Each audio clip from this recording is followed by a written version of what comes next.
নামাজের মুসল্লার ভিতরে আমি যখন ঘুমিয়ে গেলাম, আমি দেখতে পাইলাম এমন একজন ব্যক্তি আমার চোখের সামনে স্বপ্নে চলে আসছে, যেই ব্যক্তির নাভি থেকে পায়ের তালু পর্যন্ত আগুন ধাউ ধাউ করে জ্বলতেছে।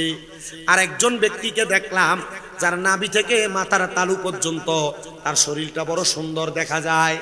আমি অবাক হয়ে গেলাম, হতবিলম্বিত হয়ে গেলাম।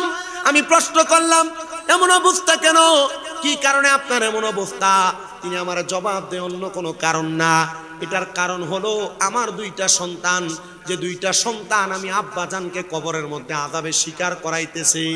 আপনাদের যাদের মা কবরে, আপনাদের যাদের বাবা কবরে, আপনারা মনে করতেছেন মা বাবা কবরে চলে গেছে, আমি দুনিয়াতে রং তামাশার ফুর্তি করে করে সময় কাটাইলে মনে হয় আমার সময় কাটবে।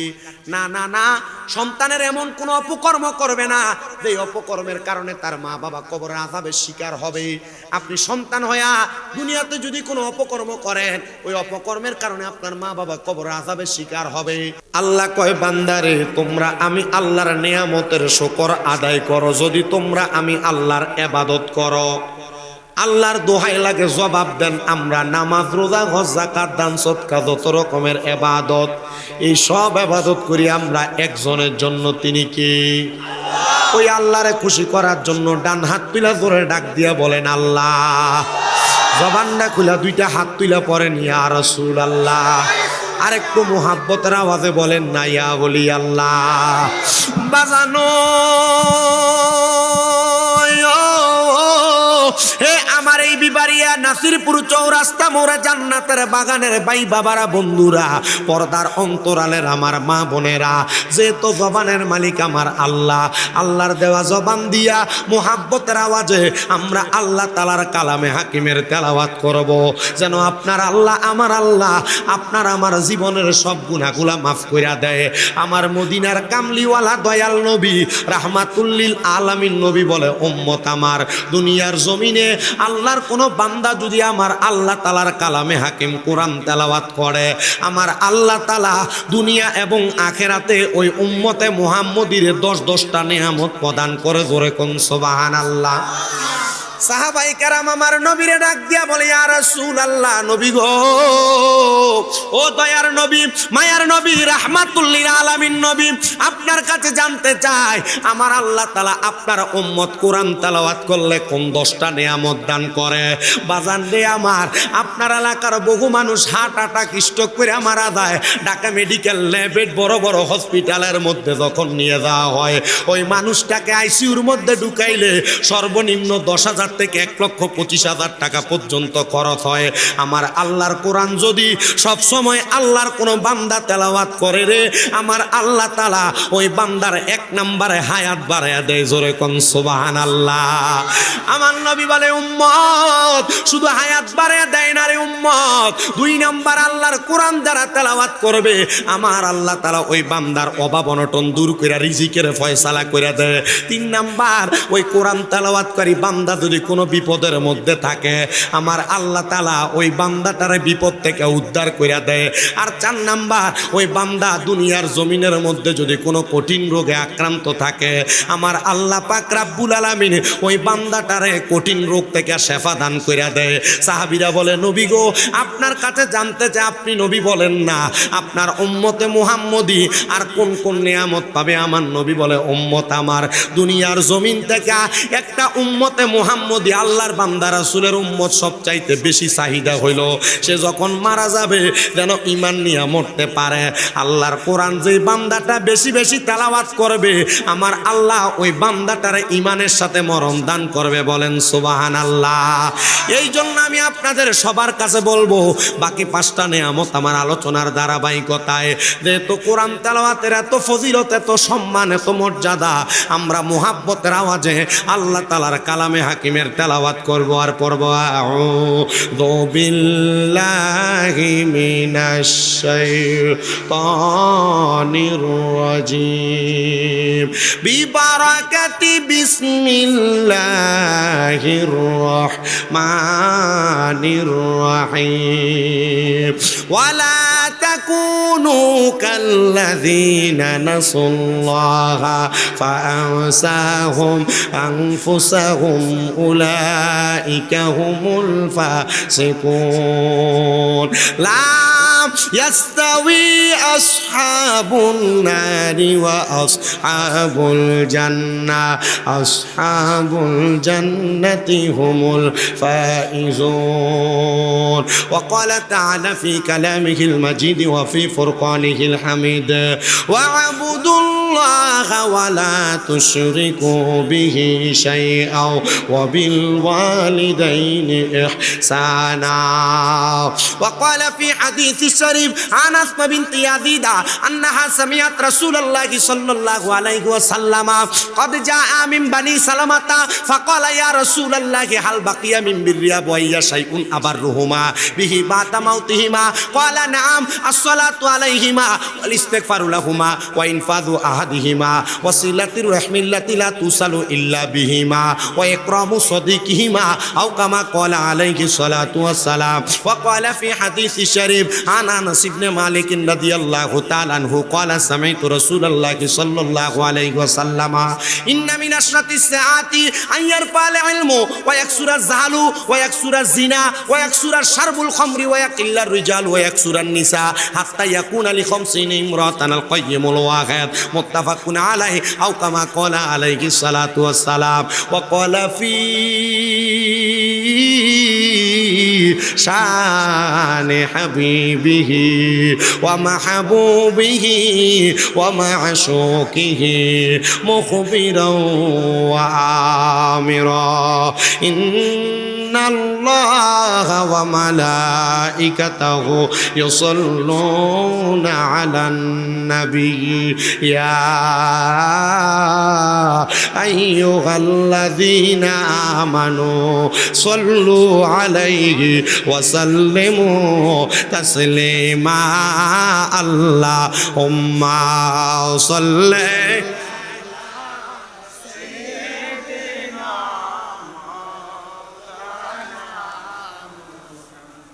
وعلى آله স্পিকার সাউন্ড তোলেন আরো বহুত তোলেন আর জবান খুলে মোহাব্বতের আওয়াজে পড়েন আল্লাহুম্মা সাল্লি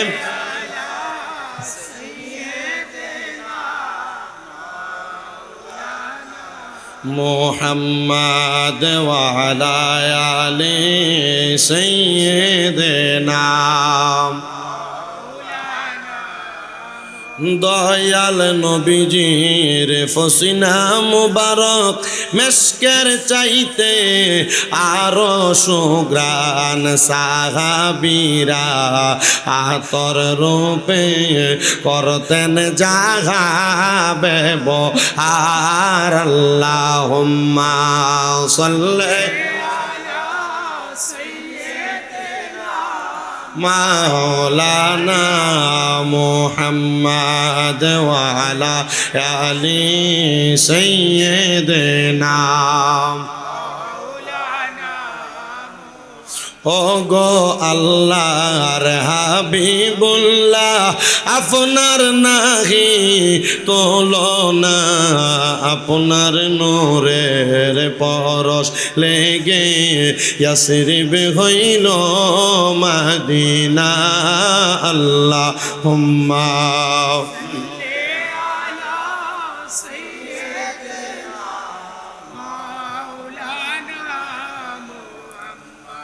وعلى آل سيدنا محمد لا إله لا ذكر لا إله لا إله আমরা বড় ভাগ্যবান আমরার নবী আল্লাহর মেহমান বলেন আমরা বড় ভাগ্যবান আমরার নবী আল্লাহর মেহমান আল্লাহ দয়া করে করলেন দান আল্লাহ দয়া করে আমরা নবী ইমানের ইমান লা ইলাহা লা ইলাহা হায়রে অনেক দূরে মদিনা আমরা কেমনে যাব জানি না। বাদুঘরের মানুষ মদিনা যাইতে চাই কি চাই না? কারা কারা যাইতে চাই ডান হাত তুলে আমার আল্লাহরে দেখায়। আল্লাহ কবুল করেন, জোরে কন্যা আমিন। একটু মোহাব্বতে একটা তাকবীর দেন না রে।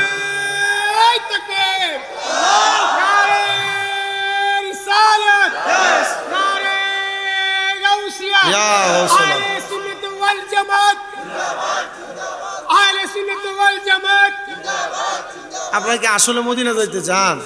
এতগুলা মানুষ মোহাব্বতে আওয়াজ দিলে আওয়াজ কত দূর যাইতো, একবারে কলিজাতে যায় লাগতো। কিন্তু আপনারা যেভাবে আওয়াজ দিতেন, আরে বাবা আমি বেশি দিন হয় না, আমি আসার সাথে সাথে 1 লক্ষ হুজুর আপনার চুলডিনা লম্বা ছিল এটি কই। আমি গত বছর যখন হজে গেছি, আমি যাওয়ার পর আল্লাহর হাবিবের রওজা মুবারকের কাছে চুলডি ধরছি, এভাবে ঠিক 2টা মুখ করে ধরছি, ধরে বলছি ইয়া রাসূলুল্লাহ, এই চুলডির আহার কারণে বহুত মানুষ আমার বন্ধ কয়, বাজে কথা বলে। আল্লাহর হাবিব আপনি না বলছেন লাহু শারুন ইয়াদ্রিবু মানকাবাইহি, আপনার এই চুল মুবারকগুলো আপনার ঘাড় মুবারক পর্যন্ত পড়তো, তো এটা রাখার কারণে মানুষ আমার মন্দ বলে। তখন চিন্তা করলাম তারা তো আল্লাহ রাসূলের সুন্নতের অস্বীকার করে, কুফরি করে, এটার চুল রাখার কারণে ভণ্ড বলার কারণে কুফরি হয়। কি হয়?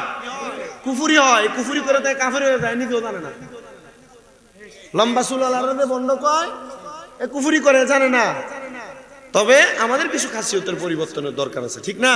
আমি বলছি ইয়া রাসূলুল্লাহ, আমি এই চুলগুলা নিয়ে আপনার দরবারে আসছি, মক্কায় গেলে হজ করার পর চুলগুলা কাটা লাগবে। আগো আল্লাহর হাবিব, এই চুলগুলা যে কাটবো, মানুষ তো আমার মন্দ বলছে। 5 ওয়াক্ত নামাজের পরে আপনি হাবিবের কদম মোবারক আমি সালাম দিচ্ছি, প্রত্যেক ওয়াক্ত সালামের পরে আমি 3টা দোয়া করছি। আমি নিজের জন্য বেশি কিছু চাই নাই।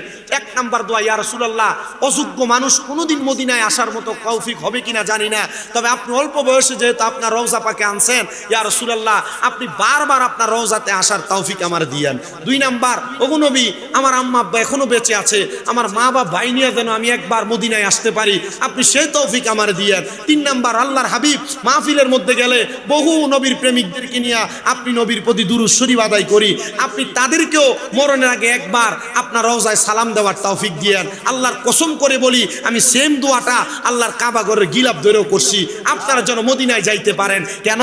আল্লাহর হাবিব সাল্লাল্লাহু আলাইহি সাল্লাম বলে, মান যারা কবরি ওয়াজাবাত লাহু শাফাআতি ইয়াউমাল কিয়ামা, যেই ব্যক্তি আমি নবীর রওজা মুবারক একবার জিয়ারত করলো, তার জন্য সুপারিশ করে আমি নবীর জন্য অত্যাবশ্যক, আবশ্যক, ওয়াজিব হয়ে যায়। আরে নবী যদি সুপারিশ করে আপনার ইন্তেকালের পরে, আপনার নামাজ, রোজা, হজ, যাকাত সব ইবাদতের চাইতে নবীর সুপারিশ সর্বপ্রেক্ষা, সর্বপ্রথম গ্রহণযোগ্য হবে, আর ওই নবীর সুপারিশ দিয়ে আপনি জান্নাত পাবেন। এবার বলেন, জান্নাত পাওয়ার জন্য, নবীর সুপারিশ পাওয়ার জন্য মরণের আগে একবার হইল রওজায়ে মাথার মদিনায় যাইতে চাই কি চাই না?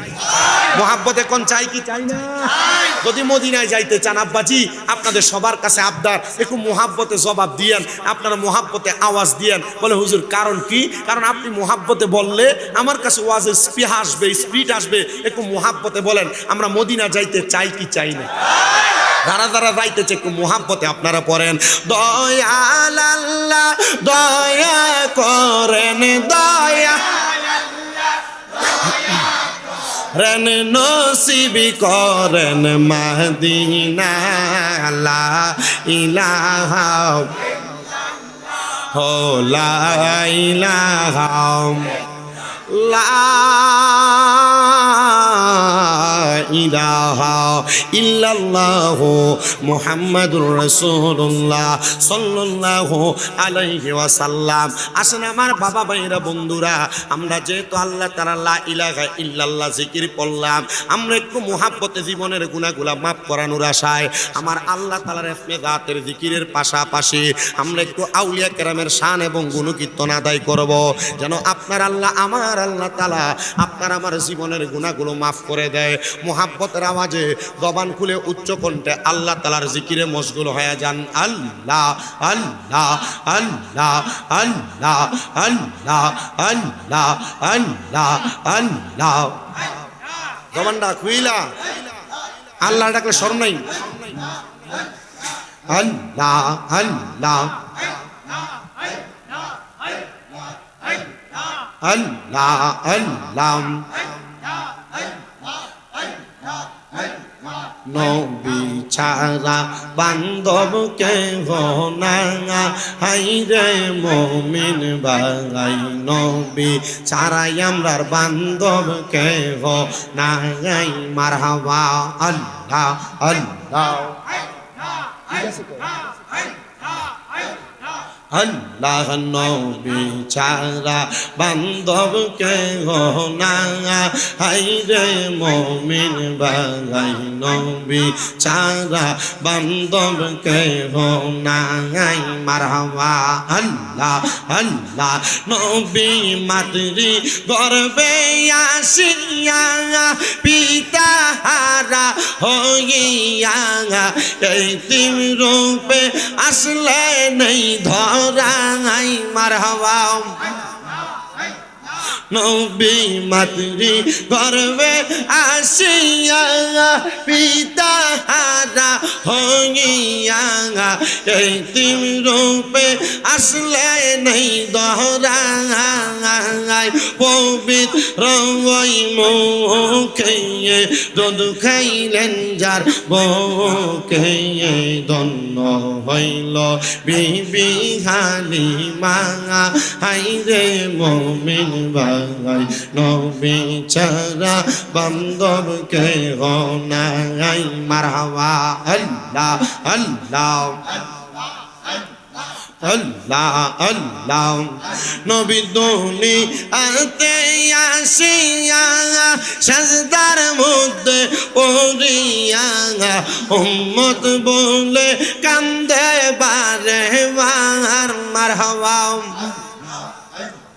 রব্বি হাবলি উম্মতি কান্দেন দয়াল নবীজি এখন তো কান্দেন মদিনা হাইরে মুমিন ভাই নবী ছাড়া বান্ধব কেহ নাই মারহাবা আল্লাহ আল্লাহ আই বড় পীর আব্দুল কাদের আউলিয়ার শিরোমণি মারহাবা জবানটা কইলা আল্লাহর একটা শরম নাই আই বড় পীর আব্দুল কাদের আউলিয়ার শিরোমণি মারহাবা তোমারি ওই নামের গুণে তোমারি ওই নামের গুণে আগুন হইয়া যাই পানি আইব রফির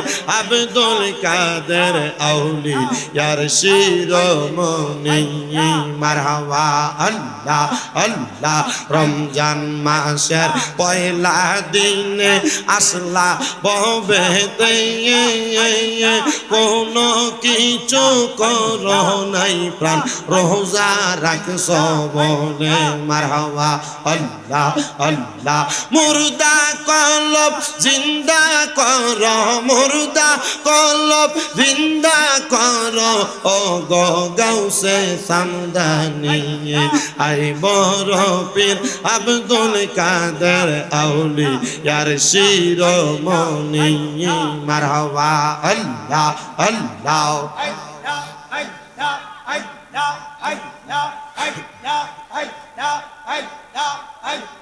জিকির কর জিকির কর জিকির কর মুমিন গণ জিকিরেতে মওলা রাজি জিকিরে হয় দিল রোশন মারহাবা জিকির কর জিকির কর জিকির কর মুমিন গণ জিকিরেতে মওলা রাজি আর রাজি নবী গণ মারহাবা আল্লাহ আল্লাহ হস্ত দিলা সে বিবারে জিবা দিলা ডাকতে তারে হস্ত দিলা সে বিবারে জিবা জিব্বা দিলা ডাকতে তারে, নয়ন দিলা দেখিবারে, তবু কেন অন্ধ মন। জিকির কর মুমিন গণ, জিকিরেতে মওলা রাজি, আর রাজি নবী গণ। মাশাআল্লাহ, আল্লাহ আল্লাহ। জিন ফরি আর ফেরেশতারা মাওলার জিকির করে তারা, জিন ফরি আর ফেরেশতারা মাওলার জিকির করে তারা। মানুষ হইয়া তোমরা কেন মাওলার জিকির করো না? মারহাবা, আল্লাহ আল্লাহ। লা ইলাহা ইল্লাল্লাহু মুহাম্মাদুর রাসূলুল্লাহ সাল্লাল্লাহু আলাইহি ওয়াসাল্লাম। আল্লাহুম্মা আমিন, আল্লাহুম্মা আমিন। আলহামদুলিল্লাহি রাব্বিল আলামিন। আসসালাতু ওয়াসসালামু আলা রাসূলিহিল কারীম। রব্বানা যালামনা আনফুসানা ওয়া ইন লাম তাগফির লানা ওয়া তারহামনা লানাকুনান্না মিনাল খাসিরিন। ইয়া ইলাহি রহম ফরমা, मुस्तफ़ा की वास्ते खोले दे दरवाजाए रहमत गदा की वास्ते। रहमतुल लिल आलमीन खत्मे रसूल जाने जहां अहमद हामिद मुहम्मद मुस्तफ़ा की वास्ते। मबूदो ও দয়াল আল্লাহ, আপনি কি আসমানে না জমিনে রে আল্লাহ, না পাহাড়ে না দরিয়ায়, এ গত জীবনে আপনার কত তালাশ করলাম, সন্ধান পাইলাম না আল্লাহ। বহু সন্ধানের পরে এই বিবারিয়া সদর জেলার অন্তর্গত বাদুঘরের নাসিরপুর চৌরাস্তার মোড়ে ইয়া গৌসে পাক যুব সমাজ সংগঠনের উদ্যোগে ২৭তম বাৎসরিক সুন্নি মহাসম্মেলন সাজায়া এলাকার উলামায়ে কেরাম, দাড়ি পাকা মুরব্বী বাবারা, যুবক নওজোয়ান ভাইয়েরা, ছোট্ট ছোট্ট মাসুম বাচ্চারা, পর্দার অন্তরালের আমার কত মা বোনেরা, জীবনের গুনাহগুলা মাপ পাওয়ার আশায় তোমার শাহিনশাহী পাক দরবারে গুনাহগার কাঙ্গালের বেশে দুইটা হাত বাড়াইছে আল্লাহ। যার হাতটা তোমার দরবারে মায়া লাগে, ওই হাতের উসিলায় আমরা প্রত্যেকের জীবনের গুনাহ মাফ কইরা বেগুনা মাসুম বান্দা বানায়া দাও। এরে আমার এই ভাদুঘর আশেপাশে এলাকার ভাই বাবারা, কিরে ভাই, দুনিয়ার কর্মব্যস্ততা শেষ হইছে নি রে ভাই, মুনাজাত হইতেছে রে। আমি জানি না কার জন্য, জানি আজকের মুনাজাত জীবনের শেষ মুনাজাত কইরা হাত বাড়াইছে আল্লাহ। এ হাত দুইটা কপালে লাগার আগে আগে আমরা প্রত্যেকের দোয়া মুনাজাত কবুল আর মঞ্জুর কইরা নাও। বাইরা রে, একদিন এই দুনিয়ার রং তামাশা শেষ হয়ে যাইব, আমার আল্লাহর দরবারে তোমারে প্রত্যাবর্তন করা লাগবে। দেও না রে ভাই, আল্লাহর দরবারে দুইটা হাত বাড়াইয়া আমরার বিশ্বাস আমার আল্লাহ একটা হাতও খালি ফিরাইয়া দিবে না। রে আমার বাদুঘর নাসিরপুরের চৌরাস্তার মোড় এলাকার আশেপাশে এলাকার মা বোনেরা গো, কি গো মা, মাইকের আওয়াজ তোমাদের কানে যায়নি গো মা, মুনাজাত হইতেছে গো মা। আমার আল্লাহর দরবারে তাড়াতাড়ি ওযু বানাইয়া তোমার ঘরের একটা কন্যারে নামাজের মুসল্লাটা বিছাইয়া দেও না আল্লাহর দরবারে দুইটা হাত বাড়াইয়া গো মা। আমরার বিশ্বাস আছে গো আমার আল্লাহ একটা হাতও খালি ফিরাইয়া দিবে না। মারা গো, তোমরা তো এই এলাকার নাইউরি না গো মা। একদিন আসছিলা লাল রঙের বেনারসি শাড়ি পইরা, আরেকদিন চলে যাইবা সাদা মার্কিন কাপড় পরিয়া। তোমরার মতো কত মা বোনেরা জানি অন্ধকার কবরে মুর্দা লাশ শুয়া শুয়া রইছে। আল্লাহ, আমার প্রত্যেকটা মা বোনদের দোয়া মুনাজাত তোমার দরবারে বকশিশ করলাম, কবুল মঞ্জুর কইরা নাও আল্লাহ। আজকের মুনাজাতের মধ্যে কে জানি হাত বাড়াইছে, এক জাতের সন্তান আছে যাদের জগতের মধ্যে আব্বা নাই, যেই বাবা রিক্সা চালাইয়া মাটি কাইটা মাথার গাম পায়ে ফালাইয়া পরের বাড়িতে বদলার কাম কইরা সন্তানরে মানুষের মতো মানুষ করার জন্য আব্বা নিজের রক্তরে পানি বানাইছে, এমন আব্বা যাদের অন্ধকার কবরে রে আল্লাহ আব্বার কবর জান্নাতের বাগান বানাইয়া দাও আল্লাহ। কে জানি হাত বাড়াইছে, কোন সন্তানের জানি জগতের মধ্যে মা নাই। আরে মা, যেই মারে মা কইয়া ডাকলে কলিজার আগুন পর্যন্ত ঠান্ডা হইয়া যায়, যে মায়ের দিকে নেক নজরে তাকাইলে কবুল হজের সওয়াব হইয়া যায়। মাঘ মাসের শীতের দিনে বিছানার ডান দিকে প্রস্রাব কইরা দিলে মা টান দিয়া বাম দিকে শোয়াইতো, বাম দিকে প্রস্রাব কইরা দিলে মা নিজে বিধা জায়গায় ঘুমাইয়া সন্তানদের শুকনা জায়গায় ঘুম লোয়াইতো। জানি না কোন সন্তানের লক্ষ কোটি টাকার মালিক বানিয়ে দিয়ে আজকে ওই মা বাবা সম্পদ গুলা দিয়ে অন্ধকার কবরে শুইয়া রইছে। আরে আল্লাহ, এই সন্তানগুলা মা বাপ কষ্ট করে মানুষ করছে, মা বাপ বালা কোনো খানা খাইতে পারে নাই, কিন্তু এখন সন্তান লাখ লাখ টাকার মালিক, কিন্তু নিজের মা বাবার মুখে একটু দামি খানা তুলে দিতে পারে না। দিব কেমনে? মা বাপ তো কবরের বাসিন্দারে আল্লাহ। মাবুদু, এমন মা যাদের কবরে আমার কবর জান্নাতের বাগান বানাইয়া দাও। আগে এক বেলা ভাত না খাইলে মা কানের কাছে বারবার বলতো ভাত দি খাস না, পেটটাতে পিঠের সাথে লাইগা রইছে। এখন 2-3 বেলা না খেয়ে থাকলে কেউ একবার জিজ্ঞাসা করে না, জিগাইব কে রে? জনম দুঃখী মা কবরের বাসিন্দা। আল্লাহ, ফরিয়াদ তোমার দরবারে, যাদের এমন মা কবরে বাবা কবরে, আল্লাহ তাদের মা বাবার কবর জান্নাতের বাগান বানাইয়া দাও। আল্লাহ যাদের মা বাবা বেঁচে আছে গো, আম্মা আব্বার হায়াতের মধ্যে বরকত দান করো। অনেকের মা বাবা অসুস্থ, পরিপূর্ণ সুস্থতার নিয়ামত দান কইরা দাও। বিশেষ করে আমার মা আজকে 7 মাসের উপর অসুস্থ অবস্থায় বিছানাতে পড়া। আল্লাহ মাপ চাই গো, জানি না আমরার কোন গুনার কারণে তুমি আমরার এই শাস্তি দিতাছ। আল্লাহ তুমি তোমার গায়েবী মদত দিয়া আজকের মাহফিলটা ইয়া গাউসে পাকের স্মরণের মাহফিল, এই গাউসে পাক সংগঠনের উচিলে আমার আম্মারে তুমি সুস্থতার নিয়ামত দান করো। ও আল্লাহ, মায়ের বংশ বাবার বংশ যারা কবরে, প্রত্যেকের কবরে নাজাতের ফয়সালা করে দাও। যারা বেঁচে আছে হায়াতে তৈয়বা নসিব করে দাও। আল্লাহ প্রত্যেকের ব্যবসা বাণিজ্য কাজকর্মে চাকরিতে বরকত দান করে দাও। যারা পড়ালেখা করে বিদ্যা বুদ্ধি বাড়াইয়া দাও। মানে সম্মান ইজ্জতে জিন্দেগি নসিব করে দাও।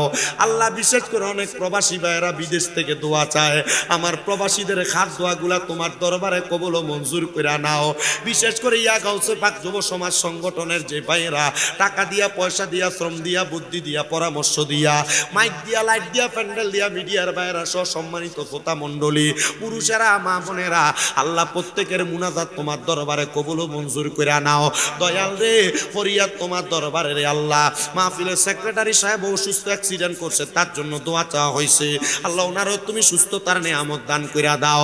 আল্লাহ বিশেষ করে মরম দিবা, দুঃখ নাই, তবে বেঈমান বানিয়ে মরম দিও না। মরণের আগে বারবার মক্কা মদিনা তাওয়াব জিয়ারত নসিব করায়া আখিরি জবানে মধুর কালেমা পড়াইয়া দিয়েন, লা ইলাহা ইল্লাল্লাহু মুহাম্মাদুর রাসূলুল্লাহ সাল্লাল্লাহু আলাইহি ওয়াসাল্লাম। একটা জবানও কেউ বন্ধ রাখবেন না। আপনারা বলেন, মুনাজাত করে দোয়া চাইলাম একজনের কাছে, তিনি কে? আল্লাহ। ওই আল্লাহরে একবার মুহাব্বতে ডাক দিয়া কোন আল্লাহ। আমার ভাইরা, বাবারা, বন্ধুরা, আমার সাবজেক্ট দিয়েছেন মা বাবা সম্পর্কে। আমার সাবজেক্টের মা বাবা সম্পর্কে কি বলবো ঠিক মতো উঠানো হয় নাই। এখন আমি যদি আপনারা বলি মা বাবা সম্পর্কে সাবজেক্ট, আপনারা বাড়িতে কিলাইবেন, বাড়িতে দেয়া মা বাপরে বাদ দিবেন না, বাড়িতে দেয়া মা বাপরে গালাগালি করবেন। আপনারা কি আমার কথা শুনবেন? কথা বলুন, কথা শুনবেন আপনারা? না শুনবেন না, তার মানে বোঝা যায় মা বাবার খেদমত, মা বাবার উপর সন্তানের দায়িত্ব, এই আলোচনাটা আমি আপনাদের কাছে করার জন্য মাহফিল কমিটি আমার সাবজেক্টটা ঠিক করে দিয়েছেন। তাহলে আপনারা আমার কথার একটা জবাব দিবেন। আমার হাতে যেই বক্সটা দেখতেছেন, আপনারা বলেন এটা কিসের বক্স? আওয়াজ কম হয়েছে, জোরে বলেন কিসের বক্স? আচ্ছা, যদি আমি আপনাদের বাদুঘরের নাসিরপুরের কোন দোকানে যাইয়াম, একটা টিস্যুর বক্স লইয়াম, সুজা দৌড় মারি, এই দোকানদার কিন্তু আমার টাকা ছাড়া টিস্যুর বক্স দিবে না, সরাসরি আমার চোর বইলা মারধর করবে, ঠিক না? আমার মারধর করবে। তার মানে বোঝা যায় বর্তমান বাজার মূল্যে টিস্যুর বক্সটার দাম হলো 80 টাকা বা 75 টাকা। আমি ওনাকে 75 টাকা দিলে উনি আমার টিস্যুর বক্স দিবে, নচেত আমারে দিবে না, ঠিক না? আমার সাবজেক্টটা বড় সুন্দর। বাবারে, আপনারা যারা মা বাবা আছেন, এলাকাতে বহু সন্তান মা বাবার উপর অত্যাচার করে, বাদ দেয় না, খারাপ ব্যবহার করে, গালি দেয়, আছে না? আপনার সন্তান যে আপনার খেদমত করবে, আপনার খেদমত করবে, আপনিও ঠিক আপনার সন্তান কেমন একটা বেনিফিট, যেমন 75 টাকা না দিলে আমার দোকানদার টিস্যুর বক্স দিবে না, তেমন আমি মা বাবা হইয়া যদি সন্তানের দায়িত্ব পালন না করি, ওই সন্তানও বৃদ্ধ বয়সে আমি মা বাবার দায়িত্ব পালন করবে না। কথা কি বুঝতেছেন? মা বাবার দায়িত্ব, মা বাবার হক, মা বাবার উপর সন্তানের দায়িত্ব। এই ওয়াজ করার কথা সবাই বলে, কিন্তু মা বাপদের সন্তান জন্ম দেওয়ার পরে সন্তানের উপর মা বাবার কিছু দায়িত্ব আছে। এই দায়িত্বগুলা যদি কোনো মা বাপ পালন করে, ওই মা বাবার সন্তান কোনোদিন তার মা বাপরে বাদ না দিয়া থাকবে না। বলো হুজুর, এটা কেমন কথা বললেন? হ্যাঁ, কোন মা বাবা যদি তার সন্তানের উৎকৃষ্ট পরিমাণ দায়িত্বগুলা পালন করে, তাহলে আমার আল্লাহ তাআলা ওই সন্তানের মা বাবারে ইন্তেকালের আগ পর্যন্ত সম্মানের সাথে ইন্তেকাল করাবে। এ মুসলমান, আপনি সন্তান জন্ম দিলেন, ছেড়ে দিলেন, প্রাপ্তবয়স্ক সন্তান কাজকর্ম করে, আপনি তার দায়িত্বগুলো পালন করলেন না, এ সন্তান কিন্তু আপনার কথা শুনবে না, এ সন্তান কখনো আপনার কথা মোতাবেক চলাফেরা করবে না। তার মানে বোঝা যায় সন্তান জন্ম দেওয়ার পর ছেড়ে দিলেই চলবে না, মা বাবার কিছু দায়িত্ব আছে, এই দায়িত্বগুলা মা বাবা পালন করা লাগবে। আসেন আল্লাহর হাবিবের হাদিসে মুবারাকা মোতাবেক সন্তানের উপর মা বাবার কয়েকটা দায়িত্বের কথা শুনি। যখন কোনো মা বাবা তার সন্তান জন্মগ্রহণ করায়, জন্মগ্রহণ করানোর পরে ওই মা বাবার 1 নাম্বার দায়িত্ব, মা বাবার সন্তানের কানের মধ্যে আযান দিবে। কি দিবে? কথা কয় না, কি দিবে? 1 নাম্বার দায়িত্ব, সন্তান জন্ম দেওয়ার পর ওই সন্তানের কানের মধ্যে আযান দেওয়া। 2 নাম্বার দায়িত্ব, সন্তানের বয়স যখন 7 দিন হবে, ওই মা বাবা সন্তানের মাথা মুন্ডায়া দিবে, সন্তানের মাথা কামাইয়া দিবে। 3 নাম্বার দায়িত্ব, সন্তানের বয়স যখন 7 দিন, মা বাবা সন্তানের একটা সুন্দর নাম রাখবে। 4 নাম্বার দায়িত্ব, সন্তান যখন জন্মগ্রহণ করে 7 দিন যখন হয়, মা বাপ যদি উৎকৃষ্ট পরিমাণ সম্পদের মালিক হয়, তাহলে ওই মা বাবা তার সম্পদ দ্বারা ছেলে সন্তানের জন্য 2টা বকরি, মেয়ে সন্তানের জন্য 1টা বকরি দ্বারা অথবা ছাগল দ্বারা আকিকা প্রদান করবে। কেন? আল্লাহর হাবিবরে প্রশ্ন করা হয়, ইয়া রাসূলুল্লাহ, আপনি বললেন ছেলে সন্তানের পক্ষ থেকে মা বাবা 2টা বকরি 2টা ছাগল আকিকা প্রদান করবে, দম দিবে, আর মেয়ে সন্তানের পক্ষ থেকে 1টা ছাগল আকিকা করবে, দম দিবে। কারণটা কি? আল্লাহর হাবিব বলেন, সন্তান জন্ম নেওয়ার পর 7 দিনের দিন যদি তার মা বাবা সন্তানের আকিকা প্রদান করে, তাহলে ওই সন্তান কঠিন রোগ বালা মুসিবত থেকে হেফাজতে থাকবে। আর আমরা এই দায়িত্বগুলো হাদিস মোতাবেক পালন করি না বিদায় আমাদের সন্তান প্রতি সপ্তাহে ডাক্তারের কাছে নিয়ে দৌড়াদৌড়ি করা লাগে, আমাদের সন্তান নিয়ে প্রতি মাসে ডাক্তারের কাছে দৌড়াদৌড়ি করা লাগে। এই জন্য আমি আমার মা বোনদের কাছে বলবো, আপনারা যারা আমার বয়ান শ্রবণ করতেছেন, আপনাদের সন্তান জন্ম নেওয়ার পর 1 নাম্বার কানে আযান দেওয়া, 2 নাম্বার 7 দিনের দিন নাম রাখা, 3 নাম্বার সন্তানের মাথার চুলগুলা 7 দিনের দিন কামাইয়া দেওয়া, আর 4 নাম্বার সন্তানের আকিকা প্রদান করা। এই দায়িত্বগুলা পালন করবেন। বলে হুজুর 5টা দায়িত্ব না বললেন, আর কি কি দায়িত্ব আপনি বলেন না? মা বাবার দায়িত্ব হলো সন্তান জন্ম নেওয়ার পর সন্তান যখন প্রাপ্তবয়স্ক হয় ওই সন্তানটাকে আল্লাহ তাআলার ওয়াকিরাতুল কোরআন, কোরআনুল কারীম শিক্ষা গ্রহণ করানো। আপনারা যারা এখানে বসেছেন, অনেক মানুষ শিশু শ্রমের মধ্যে সন্তানকে দিয়ে দেন। বয়স 6-7 বছর, সন্তান চা দোকানে কাজকর্ম করে। না না না, আপনার সন্তানের বয়স 10 বছর 12 বছর, এই সন্তানটা দুনিয়ার সমাজের মধ্যে স্বাভাবিকভাবে চলাফেরা করে। সকালবেলা 6 কেজি 5 কেজি 4 কেজি ওজনের একটা বইয়ের ব্যাগ কান্দে দিয়ে আপনি তার কিন্ডারগার্টেনে পাঠিয়ে দেন, কিন্তু সন্তানটারে কোরআনুল কারীম শিক্ষা গ্রহণ করান না। আল্লাহর হাবিব বলে একটা সন্তান জন্ম দেওয়ার পরে মা বাবার 5 নাম্বার দায়িত্ব হলো সন্তানকে আল্লাহ তাআলার কোরআনুল কারীম শিক্ষা গ্রহণ করাবে। ইয়া রাসূলুল্লাহ, কোন মা বাবা যদি তার সন্তানকে কোরআনুল কারীম শিক্ষা গ্রহণ না করায়, আপনি নবী বলেন না, তাহলে ওই মা বাবার কেমন গুনাহ হবে আর মা বাবা কেমন প্রতিদান পাবে? রাহমাতুল লিল আলামিন নবী আমার বলেন, দুনিয়ার জমিনে কোন সন্তান যদি কোরআনুল কারীম শিক্ষা গ্রহণ না করে, ওই সন্তানটা তার ইন্তেকালের পরে আল্লাহ পাক রব্বুল আলামিনের ফেরেশতারা তাকে ডাক দিবেন, সন্তান কোরআন তেলাওয়াত করো। সন্তান বলবে, আমার আম্মা আমার আব্বা জান আমারে কোরআনুল। আপনাদের কষ্ট হইতেছে? আমি আপনাদের এই সাইডটাতে আর আসিনি, কিন্তু আপনাদের এদিক দিয়ে গতকালকে রাত্রে গেছে। আমার গতকালকে মাহফিল বিজয়নগর ছিল, এখান দিয়ে গেছি। আজকে এখান থেকে যাইলে আগামীকালকে বিজয়নগরে মাহফিল। তা আমি এদিক দিয়ে রেগুলারই আসা যাওয়া করি, কিন্তু আমি এদিকে তাকাই, মাঝে মাঝে তাকাই। আল্লাহ দোয়া কবুল করছে যে আমাকে দাওয়াত দিছে, জনার নাম নাকি মুরব্বী যে দাওয়াত দিল, নামটা মনে নাই। হ্যাঁ আচ্ছা, হেফজুমিয়া, হ্যাঁ দাওয়াত করছে। তা আমি আপনাদের কাছে যে ওয়াজ করতেছি, আপনারা কি আমার ওয়াজটা বুঝতেছেন? আমি জানি না আপনারা কোন ধরনের ওয়াজ শোনেন, কিন্তু আমি ওটার সময় একবার কইছি, হুজুর জিকিরটা দেওয়ার লাগবে কিজ্জা। আমি কই, আমি যদি কিজ্জা জিকির দেই, আমরা সুন্নিরা এমনই যে বদনাম আছে না? হ্যাঁ, বদনামের অভাব নাই, বদনাম হোক। বাবাজি, আমি কি ওয়াজ করি আপনি আমার ওয়াজ শুনেন। আমার সাথে আপনাদের দোয়ার বরকতে আহলে সুন্নাত ওয়াল জামাত আমরা যে আকীদাধারী, এই আকীদাধারা ছাড়াও অন্যান্য আকীদার বহু আলেম ওলামার সাথে আমার সাথে কথোপকথন আছে, যোগাযোগ আছে। আপনারা হয়তো জানেন কিনা, আমার কুমিল্লাতে 6-6টা মাদ্রাসা চলে। এই মাদ্রাসা থাকার কারণে বিভিন্ন দলের হুজুরের লগে, ওলামায়ে কেরামের লগে আমার লগে সম্পর্ক ভালো। তাই এরা নিজেরাই কয় যে তোমার ওয়াজ যদি আমরা দলের কোনো মৌলবী সাহেব যদি একটা না শোনে, তাহলে আর জীবনে তোমার ওয়াজের বিরোধিতা করতে। কথা বুঝছেন? আপনি কোন আইয়ে না দে সান দে বাথরুমে সিবা সাবার ভিতরে আর ছাদের উপরে বই বই আমার ওয়াজ হইবো। কথা কন না গা আছে না? আমার ওয়াজ শুনেন আপনি। এই যে একটা হাদিস বলছি, একটা হাদিসের আমল করেন। আমি 10টা কথা বলছি, সব বরবাদ। একটা হাদিসের উপর আপনি আমল করেন, আপনি আমল করলে তো আপনি সওয়াব পাবেন। কথা বোঝেন না? ঠিক আছে না? আমি যে একটা হাদিস বলছি, এই হাদিসের উপর আপনি আমল করেন। আমি খুতবার ভিতরে 2টা হাদিস তেলাওয়াত করছি, পারলে বিরোধিতা করার আগে আমার এই হাদিসের অনুবাদ করে দিবেন। দাঁত ভেঙে যাবে হাদিস তেলাওয়াত করে।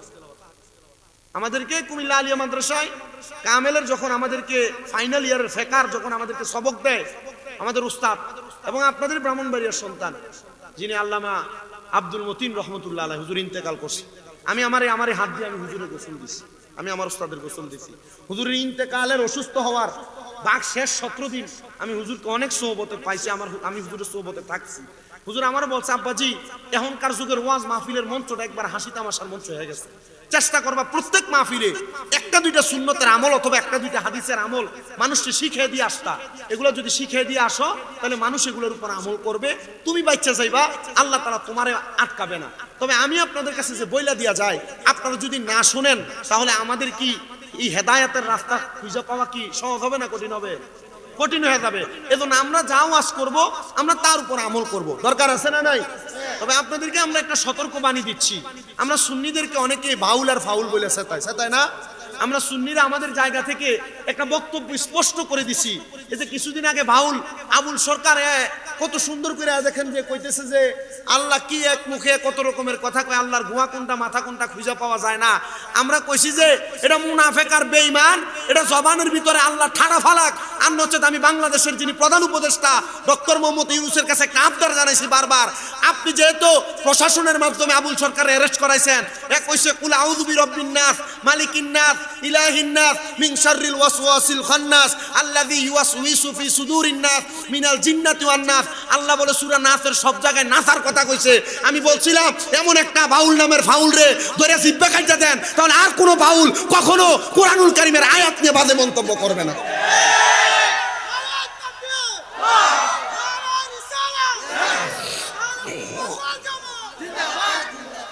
আমাদের সুন্নিদের পক্ষ থেকে বয়ান স্পষ্ট, কোন বাউল নামের ফাউল যদি আল্লাহকে নিয়ে, আল্লাহর কোরআনের আয়াত নিয়ে, রাসূল পাকের ইজ্জতের চাদর ধরে টানাটানি করে, এটা বাউল হোক আর আমার বাপ হোক, এটার ফাঁসি দিয়ে ঝুলিয়ে দেন। এমন একটা নাস্তিক মুরতাদ বেঈমান আর জিন্দিককে যদি ফাঁসি দিয়ে ঝুলিয়ে দেয়, বাংলাদেশে দুই একজন কম পড়বে না। আপনারা কি কথা বুঝতেছেন? আপনি নাম দিলেন উরুস মুবারক, বেরিয়েতেন না স্টেজের ভিতরে না চাইলেন, এটা কি সুন্নিরা লাভ হইছে নাকি? আপনি কথা জবাব দেন না কেন? আরে আপনি উরুস মুবারক নাম দিয়ে বেরিয়ে দিয়ে গান বাজনা করেন, দেখে আপনারা কই ভণ্ড, আপনি কথা জবাব দেন না? না, আপনি ঠিক করবেন কেমনে? কারণ এ বেরিয়েতেন না না চাই আর গান কয়, আপনি আগের কাতারে মিছিল থাকেন। কথা কন না কেন? আপনার কাছে এটা ঠিক লাগতেছে না? আরে আপনারা এগুলোর বিরুদ্ধে বললেন, বললে আপনার কাছে কোনো বাতিল ফেরকা বলেন আর আপনার আকীদার অন্য আকীদার মৌলবী সাহেব বলেন, আপনার বিরোধিতা করবে না, আপনার মাহফিলের বিরোধিতা করবে না। আজ পর্যন্ত আমার কোনো মাহফিল বন্ধ হয় নাই। কেন হয় নাই? কারণ এই সমস্ত বাজে কাজগুলোর বিরুদ্ধে আমি সবসময় বলি।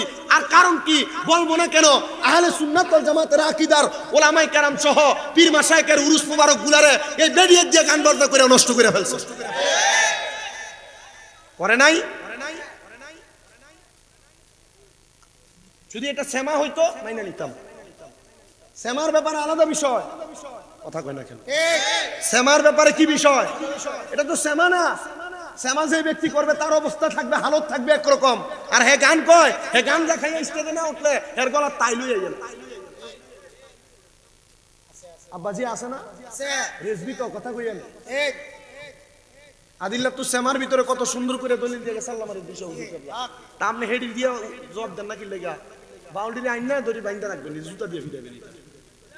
এ বাউল শব্দের একটা অর্থ কি জানেন? ফসরাত। ফসরাত এত এমনি নাফাক, কথা বলে না, হ্যাঁ নামের কারণেই তো হ্যাঁ নাফাক। আপনারা কিন্তু এটির ভিতরে যান, মাশাআল্লাহ মাহফিলে এত মানুষ হয় না, বাউল গানে যত মানুষ হয়। কথা বলেন না কেন? আল্লাহর কসম, এমন গান বাজনা মহিলা দিয়ে যারা করে এরা জিন্দেক, এরা মুরতাদ, এরা মুনাফিক, এদের সাথে মুসলমানের কোনো সম্পর্ক নাই। আমার ওয়াজ কি বুঝতেছেন আপনারা? তাহলে আবুল সরকার না, বাংলাদেশের প্রশাসন সহ গোয়েন্দা সংস্থা যারা আছে তাদের কাছে আমাদের আবদার, আহলে সুন্নাত ওয়াল জামাতের ঐক্য জোটের সব কমিটির পক্ষ থেকে আপনারা বাউল নামের ফাউলদেরকে তাড়াতাড়ি যাচাই করেন। যারা এরা কি আল্লাহর নবীর মাজার দেয় ওলিরা সান্দেলি কে, এরা কি মুসলমান হয়ে গেছে কেন? এরা তো আল্লাহর হাবিবের রাসূল পাক সাল্লাল্লাহু আলাইহি সাল্লামের শরীয়ত মানে না। আপনি বুঝতেন? আল্লাহর হাবিবের শরীয়ত যারা মানে না, এ যদি সারাক্ষণ শরীয়ত তরিকত হাকিকত মারিফত নিয়ে চিল্লায়, আপনি কি এটা মানবেন নাকি? এ ফরনের লুঙ্গি খুলে যদি মাথায় ফাগরি বাঁধে, এটা কি বড় হিসাব হয়ে দেবো গা? এত ফরন নিচে দিয়ে ফরজে তরক হয়ে গেছে, মাথা সুন্নত মানছে। আপনি কথা বুঝেন না মনে হয়? আপনার কষ্ট লাগতেছে? আপনি কথা বুঝেন, আমার উত্তর দেন। আমার এই কথাগুলোর উত্তর আগামীকালকে আপনি আমার আকীদার বাহিরের কেউ জিজ্ঞেস করেন যে শামীম রাজা বইলা গেছে যে ফরজ তরক করে মাথায় ফাগরি সুন্নত বানছে, আমি সুন্নি হয়ে গেলাম, সুন্নি হয়ে গেলাম। জি না, এ যদি বাউল গানের আসরের ভিতর আইয়া আল্লাহর ওলিয়া নবীর শান গায়, আল্লাহর শান গায়, আবার লাস্টি দিয়া আগে দিয়া মাপসাইয়া পরে দিয়া জিন্দেক হয়, মুরতাদ হয়, মুনাফিক হয়, এমন বাক্য ব্যবহার করে, আপনি সাপোর্ট করবেন না, আমরাও সাপোর্ট করব না। আর যারা করবে এদের সাথে আহলে সুন্নাত ওয়াল জামাতের কোনো সম্পর্ক থাকবে না। আপনি এমন হক কথাগুলো বলেন, আপনার সাথে কারোর কোনো দ্বন্দ্ব থাকবে না, বিরোধিতা থাকবে না। আপনি কি কথা বুঝতেছেন? আমার হাদিস শরীফ, সন্তান কি জন্ম দিয়ে ছাইরা দিবেন না দায়িত্ব আছে? কয়টা? কয়টা? এক নাম্বার আজান দেওয়া, 2 নাম্বার 7 দিনের দিন নাম রাখা, 3 নাম্বার মাথার চুল কামাইয়া দেওয়া, 4 নাম্বার যদি সামর্থ্যবান হয় ছেলের পক্ষ থেকে 2টা ছাগল, মেয়ের পক্ষ থেকে 1টা ছাগল আকিকা দেওয়া, 5 নাম্বার সন্তানের মা বাবা তারে কোরআন শিক্ষা দেওয়া। সুবহানাল্লাহ নাই? জায়গাটা একটু বেশেবা জায়গা, যেখানে আমরা বসছি এটা বেশেবা, না উষা না, একটু বেশেবা। আর যে এগুলাতে বসছেন চড়ে নিচি দিয়ে ছোট ছোট ফাতরের গুতে লাগতেছে আপনারা নিচে, আমি বুঝতেছি। এখন মানুষও বৈশা ফুল করতে পারতেছে না আর বুঝতেছে না। তবে আমার কাছে সবচেয়ে বেশি ভালো লাগতেছে এলাকার দাড়ি পাকা অনেক মুরব্বী আব্বাজিরা আপনারা আসছেন, এটা সবচাইতে ভালো দিক মাহফিলে, সবচাইতে ভালো দিক। যদিও আপনারা ওয়াজ মনোযোগ দিয়ে শুনতে পারেন আর না পারেন, আপনারা আসলে আমাদের তিনটা লাভ। কয়টা লাভ? তিনটা লাভ। এক নাম্বার, মুরব্বীরা বট গাছের মতো, আল্লাহর হাবিব বলছেন বট গাছ যেমন ভাবে মইরা গেল মানুষকে ছায়া দান করে, মুরব্বী দাড়ি পাকা যারা এরা আমাদেরকে দোয়া করে। দুই নাম্বার লাভ, দাড়ি পাকা মুরব্বী সহ যিনারা প্রাপ্ত বয়স্ক প্রবীণ, ওনারা আসার কারণে আল্লাহর রহমতের ছায়া থাকে এই জায়গার ভিতরে। তিন নাম্বার লাভ, এমন মুরব্বীদের সোহবত আর তাদের কাছাকাছি থাকার কারণে আদবের ঘাটতি হয় না, আদব ঠিক থাকে। তাহলে 5 নাম্বার দায়িত্ব বলছি কি, সন্তানকে কি শিক্ষা দেওয়া। এবার আসেন, এই সন্তান যদি কোরআন আপনি না শিক্ষা দেন কি হবে? এবার আমার ওয়াজের সাবজেক্ট খুব সুন্দর, আমি আগে বলে নিছি। আমি গত বছর 268টা মাহফিল করছি। 68টা মাহফিলের ভিতরে আমার 196টা মাহফিলে শুধু সাবজেক্ট দিতে মা বাবার ক্ষেত্রে। কারণ কি, ইউটিউবে একটা ওয়াজ ভাইরাল হয়েছে, হুজুর আপনি দেখছি মা বাবার ওয়াজ করে কানছেন, এই ওয়াজটা দেখাই এক হুজুর এইটাই করে। আচ্ছা দোষটা কি আমার? এবছর চলতেছে আমার স্বামী স্ত্রীর মহব্বতের একটা ওয়াজ বের হয়েছে, আর কবর হাসরের যেখানে যাই হুজুর এই ওয়াজটা করলে মোটামুটি আমরা এলাকার ভিডিও কি সোজই বলি। তখন আমি তো ফেরে দেখে ফেসে, তখন মানছি ওই ওয়াজ হইনি ইউটিউবে আবার এই ওয়াজ করলে আরে ওই ওয়াজ তো এইটাই আর পারি না। তবে চেষ্টা করতেছি আপনাদেরকে আমি আজকে ধারাবাহিকভাবে আমার বয়ানটা শেষ পর্যন্ত নিতে। আমার সময় কি আর একটু আছে? ও বাকি আছে, 1 ঘন্টা নইছে মাত্র। আমার মুসলমান ইমানদাররা, যখন কোন সন্তানকে তার মা বাবা কোরআন না শিখায়া ওই সন্তানটাকে এমনি এমনি ছেড়ে দেয়, তখন ওই সন্তানটা কবরে যাওয়ার পর আল্লাহ তাআলার ফেরেশতারা প্রশ্ন করবেন, এ আল্লাহর বান্দা তুমি তোমার জবান দ্বারা কোরআনুল কারীম তেলাওয়াত করো। তখন ওই সন্তান তার জবান দ্বারা কোরআনুল কারীম তেলাওয়াত করতে পারবে না। সন্তান তেলাওয়াত না করতে পারার পরে এমনি এমনি থাকবে না। সন্তান তখন বলবে আমার মা বাবা আমারে কোরআনুল কারীম শিখায় নাই। দোষ দিব কারে? মা বাবারে দোষ দিয়া দিবে। আপনার সন্তান তখন আপনারে দোষারোপ করবে। আল্লাহর হাবিব সাল্লাল্লাহু আলাইহি ওয়াসাল্লাম নবী আমার ঘোষণা করতেছেন, উম্মতের দলেরা তখন ওই ফুলসেরাতের কিনারার মধ্যে ওই সন্তানের মা বাপকে ডাকা হবে, আহ্বান করা হবে, এ কোরআন তেলাওয়াত শিক্ষা গ্রহণ না করানো সন্তানের মা বাবা, তোমরা এবার তোমাদের সন্তানের সামনে চলে আসো। সন্তানের সামনে যখন আসবেন ওই সন্তানটাকে বলা হবে এরাই কি তোমার মা বাবা? তারা জবাব দিবে হ্যাঁ এরাই আমার মা বাবা। তখন এই জবাব পাওয়ার সাথে সাথে সন্তানের বাবাটাকে ফুলসেরাতের ফুলের উপরে সুন্দর করে লম্বা করে শোয়া দিবে, যে ফুলসেরাতের নিচে আমার আল্লাহ তাআলা হাবিয়া নামক জাহান্নাম দুজক সাজাইছেন। আর ওই আগুনের জিহ্বাটা ফুলসেরাতের ফুলের উপর পর্যন্ত আসে। সন্তানের বাবার এক হাতকে দিবে ফুলসেরাতের এক পারে, আর পা গুলা দিবে আরেক পারে। সন্তান তখন ডাক দিয়া বলা হবে, এ সন্তান তুমি যেহেতু তোমার আব্বা জানের উদর, তোমার আম্মা জানের উদর থেকে, তোমার আব্বা জানের রসম থেকে তুমি দুনিয়াতে আগমন করেছ, তোমার আব্বা আম্মা এই দুইজনের জন্য এখন তুমি দায়ী। মারহাবা পড়েন না? আমাদের প্রধান বক্তা চলেছে, একটু জোরে থাকবি, নারে তাকবীর, নারে রিসালাত। হুজুর কি স্টেজে আসবে? আচ্ছা তাহলে জিরে আমার যে খাওয়াইছেন এটি ভালো করে খাওয়াই। মারহাবা কন, মারহাবা। তাহলে মোটামুটি আমরা টেনশন নাই। আমরা আবুল কাশিম নুরি হুজুরের মনে চলে আসছে না? কোন মুরিদের ঘরে আছে? হুজুরের বহুত মুরিদ আছে, আমি জানি মুরিদের ঘরে আছে। আমি সালাই, আপনারা শুধু একটু বসেন। ঘন্টাখানেক আসেননি আপনারা? ইনশাআল্লাহ আল্লাহ কবুল করুক, আমিন পড়েন।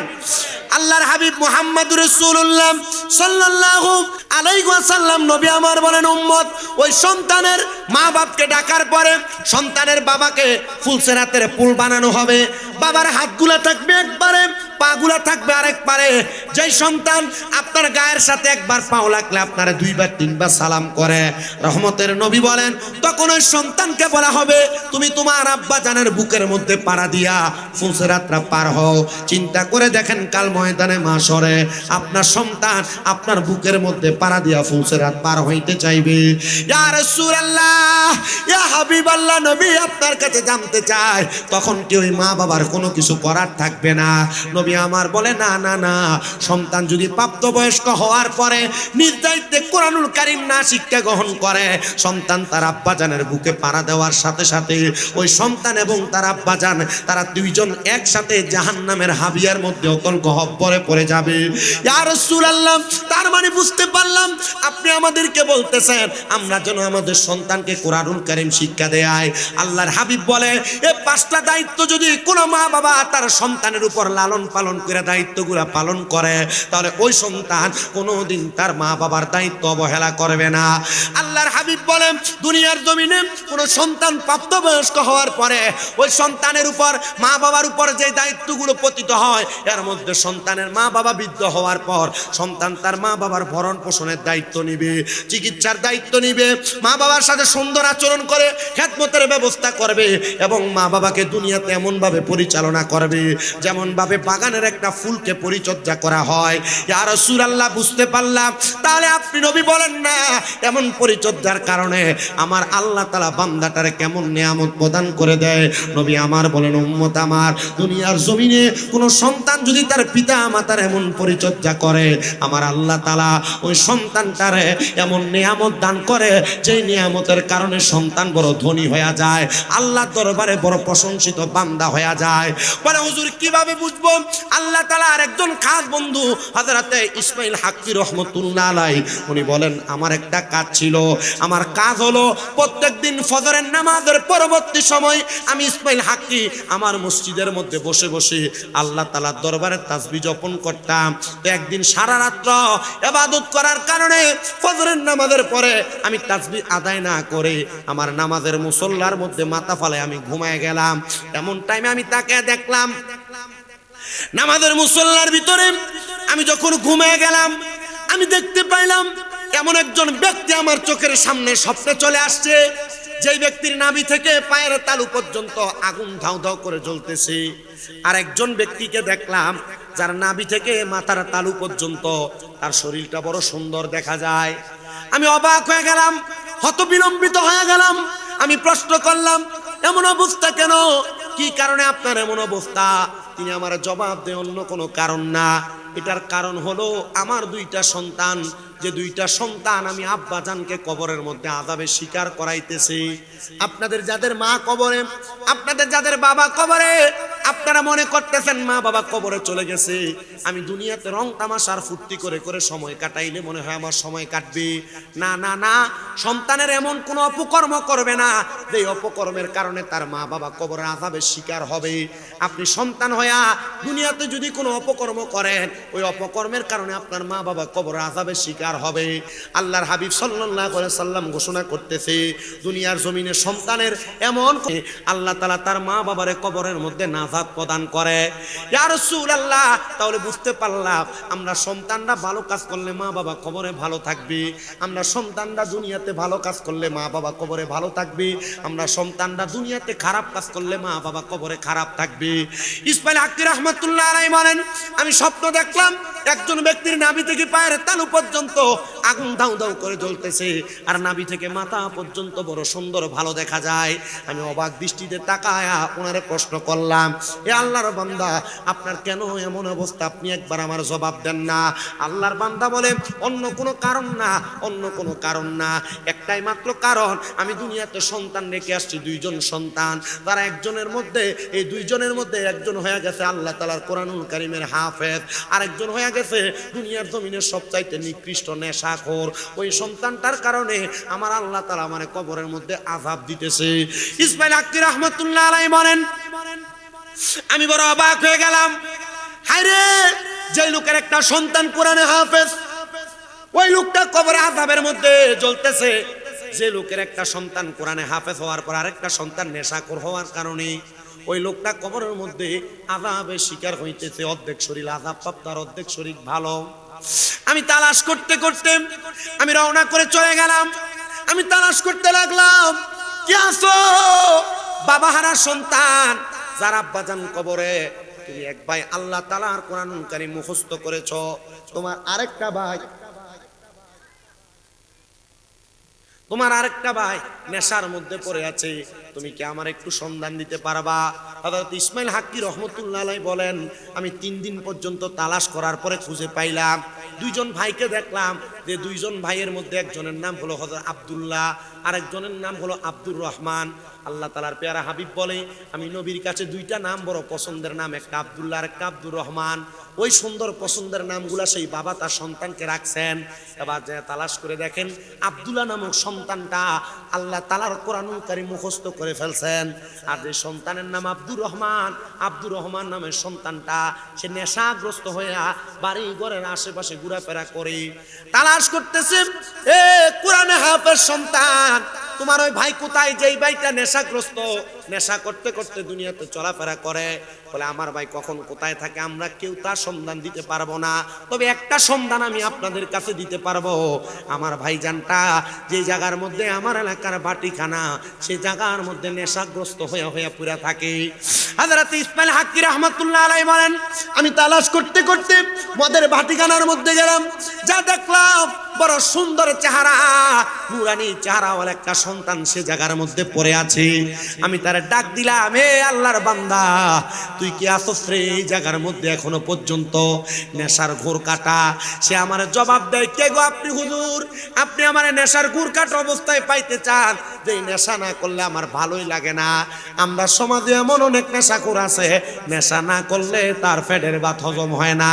আর এই নেশাখোর গুলার কারণে এলাকার কলগুলা ঠিক মতো থাকে না, চুরি করে করে লইয়া জায়গা। কারেন্টের তার টিকাইতে কাটতে লইয়া যায় এমন নেশাখোরেরা। আপনারা বলেন, এমন গাঞ্জাখুর, ইয়াবাখুর, ট্যাবলেটখুর আছে না নাই? যে নেশাখুর গুলার কারণে সমাজের মধ্যে বিশৃঙ্খলা হয়, মারামারি হয়, হয় কি হয় না? আল্লাহর হাবিব বলেন, 3 সময় 3 ব্যক্তির ইমাম থাকে না। এর মধ্যে 1 নাম্বার হলো কোন নেশাখোর যখন নেশা করে তখন তার ইমাম থাকে না। এ ভাই, তোমরা যারা গাঞ্জা ইয়াবা মদ পান করো, তোমরা যারা নেশা করো, রাসূল বলেছেন নেশা করার সময় নেশাখোরের ইমাম থাকে না। তার মানে বোঝা যায় যারা নেশা করে এরা ইমানদার না, এরা বেঈমান। বুঝতেছেন আপনারা? কারেন্টের তার চুরি হয় না, মোটরটি চুরি হয় না, ঘন ঘন করে।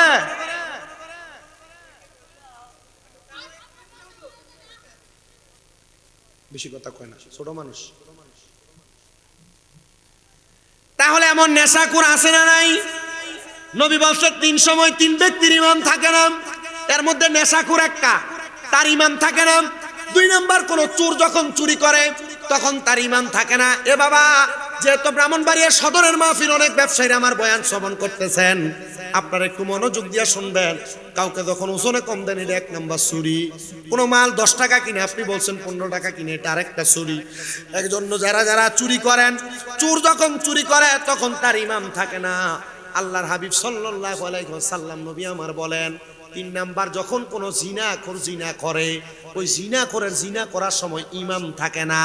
এজন্য সাবধান, সতর্ক, আমাদের ঈমান যেন ছুটে না যায়, আমাদের ঈমান যেন ঠিক থাকে। আল্লাহ তাআলা সে তৌফিক আমাদেরকে দান করেন, পড়েন আমিন। তো যেই কথা বলতেছিলাম, নেশা যারা করে এদের ব্যাপারে বড় সাবধান, সতর্ক থাকতে হবে। দরকার আছে না? আরে বাবা, আমাদের সমাজ এমন পচা, এমন নিকৃষ্ট, নেশাখোরের সাথে সম্পর্ক বালা। দেখবেন একটা নেশাখোরে মানলে 2-4টা হুন্ডা লইয়া আইয়ে তার পক্ষ হইয়া কথা কইবার লাগিয়া, তে যেমন নেশাখোর তেরি তার পক্ষ হইয়াছে। এগুলো সবগুলা নেশাখোর। আছে না?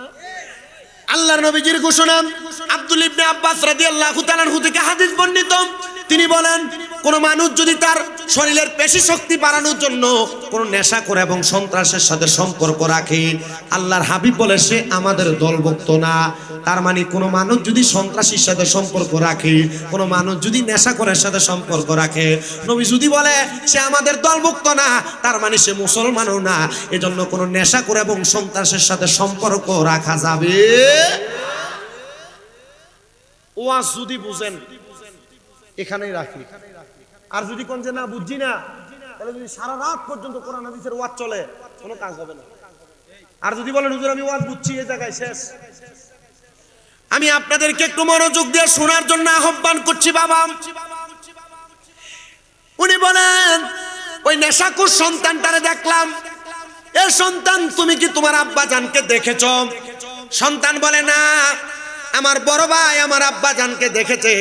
আমি যখন আমার মায়ে 8 মাসের গর্ভে আমার আব্বা জান দুনিয়া থেকে ইন্তেকাল করেছে। হযরত ইসমাইল হাক্কি রহমতুল্লাহ আলাইহি বলেন, আমি বললাম কেমন সন্তান রে তুই, তোর আব্বা জান তোরে জন্ম দেওয়ার পরে তুই তোর আব্বা জানের চেহারা দেখোস নাই। আর আমি ইসমাইল হাক্কি স্বপ্ন দেখেছি তোর অপকর্মের কারণে তোর আব্বা কবর আযাবে জ্বলতেছে। আব্দুর রহমান নামক যুবকটা ডাক দিয়ে বলেন, এ হযরত ইসমাইল হাক্কি রহমতুল্লাহ আলাইহি, আপনি বলেন না আমার আব্বা জান কবরে কেমন অবস্থায় আছে, এটা যে আপনি বললেন আমার কারণে আযাবের শিকার। হুজুর কারণ কি? বলে তুমি যে নেশা করো, আল্লাহ তাআলা তুমি সন্তানের অপকর্মের কারণে তোমার আব্বার কবরে আযাব দিতেছে। এ মহিলারা যারা শুনতেছেন, আপনারা যারা বেপরদা চলেন, আপনাদের বেপরদার কারণে আপনার আব্বাজান কবরের আযাবের শিকার হবে, আপনার বেপরদার কারণে আপনার ভাই কবরের আযাবের শিকার হবে, আপনার বেপরদার কারণে আপনার স্বামী কবরের আযাবের শিকার হবে, আপনার বেপরদার কারণে আপনার সন্তান কবরের আযাবের শিকার হবে। রাহমাতুল লিল আলামিন নবী ঘোষণা করেন, দুনিয়া জমিনের মধ্যে যদি কোনো সন্তান এমন কোন কর্মের মাধ্যমে তার মা বাবার আযাবের শিকার করে, আল্লাহ তাআলা ওই সন্তানটাকে জালেম হিসেবে ময়দানে মাশরে তুলবেন। এবার ওই সন্তানটা ডাক দিয়ে কই, হুজুর এমন কোন নেক আমলের কথা বলেন যেই নেক আমলের মাধ্যমে আমি আমার আব্বা জানটারে দুনিয়ার জমিন থেকে কবরে শান্তিতে রাখতে পারবো। সন্তান ডাক দিয়ে যখন এই কথা বললেন, হযরতে ইসমাইল হাক্কি বলে, নেশাখোর মানুষ কখন কি করে বসে এটার কোনো গ্যারান্টি নাই। বলে আমি তোমাকে আমার দরবারে নিয়ে যাব, আর কিছু কাজ দিব, যে কাজগুলা করতে পারলে তুমি তোমার আব্বা জানকে কবরে আযাব থেকে মুক্তি দান করাইতে পারবা। সন্তান এই কথা শোনার পর হযরতে ইসমাইল হাক্কির সঙ্গে ওনার দরবারে চলে গেলেন। ইসমাইল হাক্কির সঙ্গে ওনার দরবারে যাওয়ার পর হযরতে ইসমাইল হাক্কি বলেন, আমার দরবারের সামনে যে পুকুর দেখতে পাও, পারবানি ওই পুকুরের মধ্যে একবার গোসল করার জন্য তুমি পবিত্র হয়ে আমার দরবারে প্রবেশ করো, আমি তোমার আব্বা জানের কবরের অবস্থা তোমার জানিয়ে দিব।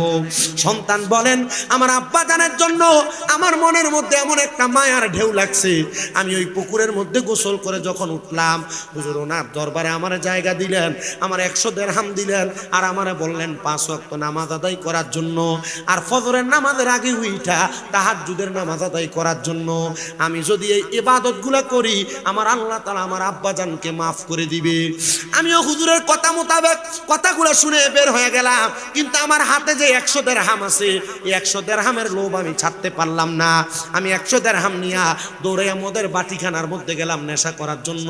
কারণ খারাপ মানুষ, বাদ মানুষ ওই টাকা দিয়ে আবার নেশা করার জন্য মদের বাটিখানায় চলে গেছে। আমি যা দেখলাম মদের বাটিখানার যেই মদের দোকানের মালিক আমার যখনই দেখতো আমার ডাক দিয়া দিয়া তার দোকানে নিয়ে আমার বাকিতেও মদ দিত, কিন্তু ওই দিন আমার দেখার পর সে আমার দেখা দেখা পলায়ন করে চলে যায়। সুবহানাল্লাহ নাই? অন্যদিন ডাক দিয়ে না মদ খাওয়াইতো, আর ওর দিন টাকা নিয়ে গেছে কিন্তু দেখে পলাই গেছে গা। আমাদের সমাজ, আমাদের পরিবার, আমাদের অবস্থা যেটা, আমরা মদের দোকান যেখানে এটা টোয়া বাড়ি করে মদের দোকানে যা, আর দুধওয়ালা দুধের বালতি লইয়া দুধের কলসি লইয়া বাড়ি বাড়ি যেয়ে দুধ বেচে। কিন্তু আমরা যেই দুধ বেচে এই দুধ শক্তি হবে খাই না, কিন্তু যেই নেশা করলে আমাদের কিডনি বাদ হবে, আমরা এটারে কই আছে এটা টোয়া বাড়ি করে এটা খাইবার লাগে আকুরের মাঝে দিয়ে বর্ডারের পাশে জায়গা। কি কথা নাই, আছে না নাই? বেশি আমার মুসলমান ইমানদার শুনে নেবার, যে মদের দোকানদার তারে ডাইকা ডাইকা নেশা দিত, ওই দিন ওই দোকানদার পালায়া পালায়া চলে যায়। তিনি বলেন আমি রাস্তা দিয়ে হাঁটি, মানুষ আমারে দেখে দেখে দৌড়ে দৌড়ে পালায়া যায়। আমি আমার বাড়িতে গেলাম, আমার স্ত্রী আমারে দেখে বেহুশ হয়ে পড়ে গেছে, আমার সন্তান আমারে দেখে বেহুশ হয়ে পড়ে গেছে। আমি তখন আমার স্ত্রী এবং সন্তান যখন সজাগ হয়ে মুখটা লুকিয়ে প্রশ্ন করলাম, কি গো, আমি না তোমার স্বামী, তুমি কেন এই জায়গার মধ্যে স্ত্রী এভাবে পড়ে গেলা? তুমি আমারে তোমার জবাবটা দিয়া দাও। তিনি জবাব দেয়, অন্য কোনো কারণ না, আপনি যদি আব্দুর রহমান নামক আমার স্বামী হন, তাহলে আপনি যে এই জায়গার মধ্যে এমন ভাবে পড়ে রইলেন, কারণটা কি? তিনি ডাক দিয়ে বলেন, অন্য কোনো কারণ না, একটাই মাত্র কারণ, তোমার চেহারা বড় কুৎসিত, এজন্য তোমার এমন অবস্থা, আমি তোমারে দেখে পলায়ন করি, বেহুশ হয়ে পড়ে যাই। তুমি আমার স্বামী না। আব্দুর রহমান বুঝতে পারলেন আল্লাহর হযরত ইসমাঈল হাক্কির কাছে যাওয়ার কারণে তিনি আমার এমন কোন হিকমতের মাধ্যমে আমার চেহারাকে কুৎসিত বানিয়ে দিয়েছেন। উনি দৌড়ে ইসমাঈল হাক্কির কাছে যায় বলেন, হে ইসমাঈল হাক্কি, আমার চেহারা যে কুৎসিত হয়ে গেল, কেউ আমার জায়গা দেয় না, এমনকি আমার আদরের স্ত্রী আমার জায়গা দেয় না, আপনি কি আপনার কাছে আমার জায়গা দিবেন? দেখছেন নি আল্লাহর ওলিদের হিকমত কেমন হিকমত। উনি বলেন, আপনি কি আমার জায়গা দিবেন? উনি সাথে সাথে বলে, হে বাবা আব্দুর রহমান, আমি তোমারে আমার কাছে জায়গা দিব, তুমি আমার কাছে থাকতে পারো। ওই আব্দুর রহমান নামক সন্তানটা ইসমাঈল হাক্কির দরবারে একদিন দুই দিন করে 3 মাস পর্যন্ত অবস্থান করলেন। 3 মাসে আল্লাহর ওলির সোহবতে থাকার কারণে মুস্তাফি রুমির মধ্যে আল্লামা জালালউদ্দিন রুমি রহমাতুল্লাহ আলাইহি বলতেছেন, সোহবতে সালে তোরা সালে কুনাত, সোহবতে তালে তোরা তালে কুনাত। ভালো মানুষের সোহবতে থাকলে ভালো হইতে পারবা, বদ মানুষের সোহবতে থাকলে বদ হইয়া যাইবা। আল্লাহর ওলির সোহবতে থাকার কারণে 3 মাসের মাথায় ওই আল্লাহর বান্দা বলে, আমি এক ওয়াক্ত নামাজ না পড়লে আমার কাছে ভালো লাগে না, তাহাজ্জুদ না পড়লে ভালো লাগে না, আমি হুজুরের কথা মোতাবেক তাহাজ্জুদ পড়তে লাগলাম। 3 মাস এমন ভাবে ইবাদত করতে লাগলাম, আমার ইবাদতের প্রতি মনোযোগ লেগে গেছে। এবার আমি বলতে লাগলাম, হুজুর আপনি না 3 মাস আগে বলছেন আমার আব্বা আমার কারণে কবরের আযাবে জ্বলতেছে, হুজুর এবার আপনি বলেন না, আজকে 3 মাস তো আমি ইবাদত করি, আমার আব্বা কবরে কেমন আছে হুজুর, কই বিপদে ফালাইলি বেডা? আর আমি তো দেখছি স্বপ্নে, এখন তোর আব্বা কবরে কেমন আছে আমি কেমনে দেখাইতাম? এবার আপনারা বলেন, আল্লাহর ওলিরা মুরিদানদেরকে এমন চক্ষু বন্ধ কইরা মুরাকাবার মাধ্যমে নবী দেখাইতে পারে কি পারে না? মুর্শিদ আমার আল্লাহর বন্ধু, কোন ও সন্দেহ না আয়ো রে, আমি মুর্শিদি নামে বড় ও শান্তি পাই। কন্যাই কো মোহাব্বতে গাউসে পাক আমার আল্লাহর বন্ধু, কোন ও সন্দেহ না আয়ো রে, আমি মুর্শিদি নামে বড় ও শান্তি পাই, আমি মুর্শিদি নামে বড় ও শান্তি পাই। মুর্শিদ আল্লাহর ওলি বুঝবেন কেমনে? কিভাবে বুঝবেন? আল্লাহর হাবিব সাল্লাল্লাহু আলাইহি ওয়াসাল্লাম ইবনে মাজাহ শরীফের 303 নম্বর পৃষ্ঠা হাদিসে বলে, ইদা রুযুকিরাল্লাহু আযজা ওয়া জাল্লা, চেহারার দিকে চাইলে আল্লাহর কথা মনে হবে, এটাই মুর্শিদ। মারহাবা জোরে কোন না? মুর্শিদের দিকে চাইলে কার কথা মনে হইব? আল্লাহর কথা মনে হইব। যেটা সিগারেট খায় এটা মুর্শিদ না, এটা শয়তান। যেটা বেরিয়ে বয়ে থাকে এটা মুর্শিদ না, এটা কিটা? শয়তান। আর ইতার কারণে সুন্নিদের বদনাম। আমি দেখি মাঝে মাঝে ফেসবুকে আমরা ছবির লগে দিয়ে লাগাই দেয়, পিসাব মাথা লম্বা, টুপি চুলটি লম্বা, ভিডিও তুলে বেরিয়েছে। কি কথা কন না খা? আপনি ঠিক কইলেও ঠিক, না কইলেও ঠিক। নিজের দোষ কওয়া শিখেন, দেখবেন নিজেরা সবাই বালা করবে। আপনি তো আপনি দোষ করেন না, আপনি মনে করেন যে আমরা সুন্নি দেখিয়া আমরা জিতা করি, এটাই মনে হয় বালা। জি না। আল্লাহ আপনারা হেদায়েত দান করুন, আমিন পড়েন, আরো জোরে কোন আমিন। এ মুসলমান ইমানদার, এ নবীর উম্মত শোনো, এবার ছেলে 3 মাস পরে কয়, হুজুর আপনি না বলছেন আমার আব্বা আমার কারণে কবরে আযাবের শিকার, তাইলে হুজুর আজ 3 মাস পর্যন্ত ইবাদত করি, এবার আপনি আমারে বলেন না আমার আব্বা জান কবরে কেমন আছে? হুজুর কেটে ফেসে ফেলাই দিছে আমারে, আমি কেমনে তোরে দেখাইতাম? তোর আব্বারে তো আমি স্বপ্ন দেখছি ফজরের নামাজের পরে, আমি কেমনে দেখাইতাম? আল্লামা ইবনে সিরিন তার স্বপ্নের কিতাবের তাবিরের কিতাবে লিখতেছে, কোন সন্তান কোন এলাকার মানুষ যদি কোন মানুষকে স্বপ্ন দেখে তাহলে এই অবস্থাটা বড় ভালো। স্বপ্নে মানুষ এই জন্য দেখা দেয়, তারে দেখা দেয় সেই ব্যক্তি তার জন্য উপকারে আসবে। আপনি যদি আপনার মারে, বাবারে, দাদারে, দাদিরে, বংশের কোনো মানুষের স্বপ্ন দেখেন, মনে রাখবেন স্বপ্ন এমনি দেখায় না, তাদের দোয়ার প্রয়োজন, এই জন্য তারা স্বপ্ন দেখায়। এই জন্য মা বাপরে আমরা শুনি যারা আছি, মা বাপের স্বপ্ন দেখলে আমরা মিলাদ করাই, দোয়া করাই, করাইনি এটা বেদাত যদি কেউ কয় এটা তাদের বিষয়। আপনি আমার যেটা অভ্যাস, আমি আমার ওয়াজ, আমি আমার অনেক ওয়াজ পূজা দেন, আমি গালাগালি বহি না। কেন বহি না? আমার কাহিনী যদি সবাই বকে, সবাই যদি কয়, তো আমারটা দিয়ে উচিত, আমারটা বুঝতে কেমনে মাতে না, আমারটা দিয়ে উচিত এটা বুঝতো কেমনে? আমারটা উচিত। আমি বললাম আম্মা আব্বা মারা গেছে, দোয়া করেন, এবার বলে হুজুর দোয়া করা বেদাত। এইটা পাইলেন আল্লাহর হাবিবের হাদিস। আল্লাহর হাবিব বলতেছেন, হ্যাঁ, এক লোক আইসা তার মা বাবা ইন্তেকালের পরে আইসা প্রশ্ন করি, ইয়া রাসূলুল্লাহ ইনি জাআ মিন বানি সালামাতা, বনু সালমা গোত্রের লোক আইয়া প্রশ্ন করি, ইয়া রাসূলুল্লাহ আমার মা বাবা পড়ে গেছে, হাল বাকিয়া মিন বিররি আবাইয়া শাইউন আবার রুহুমা বিহি বাদা মাউতিহিমা। নবী গো, আপনার মা বাবা মারা যাওয়ার পর আপনার কোনো দায়িত্ব আসেনি? নবী আমার বলে, হ্যাঁ দায়িত্ব আছে। এক নাম্বার আসসালাতু আলাইহিমা, মা বাবা মারা যাওয়ার পর তোমার দায়িত্ব হলো তুমি মা বাবার লেগে দোয়া করবে। দুই নম্বর দায়িত্ব ওয়াল ইস্তিগফারু লাহুমা, আম্মা আব্বার জন্য ক্ষমা প্রার্থনা করবা। তিন নম্বর দায়িত্ব ইনফাযু আহাদিহিমা, আম্মা আব্বার ঋণ থাকলে পরিশোধ করবা, ওয়াদা থাকলে পূরণ করবা। ওয়াসিলাতির রাহমিল্লাতি লা তুসালু ইল্লা বিহিমা, হ্যাঁ ও দুনিয়ার সন্তানের দলেরা, তোমার আম্মা আব্বার আত্মীয় স্বজনের সাথে সম্পর্ক বজায় রাখবা। পাঁচ নম্বর ওয়া ইকরামু সাদিকিহিমা, মার বয়সী বাপের বয়সী মুরব্বীদেরকে সম্মান করবা, তাজিম করবা। আর আমরা বায়ের বয়সী মুরব্বী দেখলে সিগারেটটা টান দিয়ে ধোঁয়াটা বেটার মুখের দিকে করে মারি। কথা কন না কেন? মুরব্বীরা বাবার বয়সে ডাক দেয়, এরে এটা করিস না, আরে চুপ থাকেন। আপনি কি বুঝেন? আপনি বুঝেন বেশি হয় নাই, এটা বেয়াদবি। আর মা বাবা কবরে আযাব হয়। যদি আপনি আপনার বাবার বয়সী মুরব্বীদেরকে সম্মান করেন, বাবা কবরে শান্তিতে থাকবে। মা বাপরে খাওয়াইতে পারেন না, মার বয়সে কোনো মুরব্বী মহিলার একটা কাপড় কিনে দিবেন, মার বাবার বয়সে কোনো মুরব্বী পুরুষকে একটা লুঙ্গি কিনে দিবেন, এরা কবরে শান্তিতে থাকবে।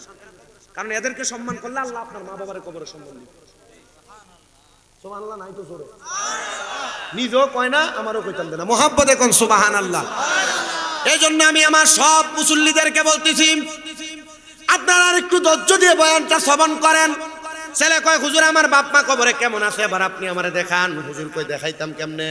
তবে হ্যাঁ, আমি তোর একটা আমলের কথা বলতে পারি, যেটার মাধ্যমে তোমার আব্বা আম্মা কবরে কেমন আছে তুমি জানতে পারবা। হুজুর কোন আমল?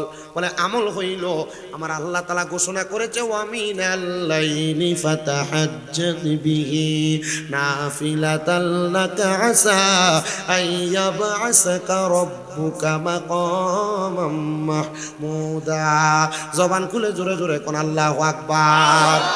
আল্লাহ কোরআনের আয়াত নাযিল করে দিলেন, আপনি রাতের কিছু অংশে তাহাজ্জুদের নামাজ আদায় করেন। যদি আপনি তাহাজ্জুদের নামাজ আদায় করেন, আল্লাহ তাআলা অতি সত্বর আপনার প্রশংসার জায়গা মাকামে মাহমুদ প্রদান করবে।